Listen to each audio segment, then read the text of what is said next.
আমি রব সেটাও শুনি যেটা তুমি মুখে বলো, আমি রব সেটাও শুনি যেটা তুমি ফিস ফিস করে বলো, আমি রব সেটাও শুনি যেটা তুমি মনে মনে বলো। সুতরাং জবান চালাইতে সাবধান। সুবহানাল্লাহ জোরে বলেন না। ভয়টা কার? এবার আসেন, রোজা অবস্থায় পানি খাওয়া যাবে না, কোনো কিছু খাওয়া ইচ্ছায় খাওয়া যাবে না।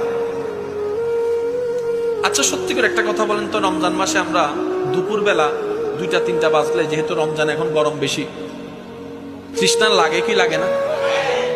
আপনি পানি খেয়ে ফেললে আসলে কেউ দেখার নাই এরকম সুযোগও আছে। ভিতরে ভিতরে পানি খেয়ে ফেলছেন, ডুব মাইরা পানি খেয়ে ফেলছেন, ওই কলের মধ্যে, গ্রাম অঞ্চলে তো টিউবওয়েল আছে, টিউবওয়েলের মধ্যে একটু মুখ হাত ধুয়ে ভান করে। এত তৃষ্ণা আপনার বুকে ছিল, কখন আপনি এই কাজটা করেছেন? সত্যি করে বলেন।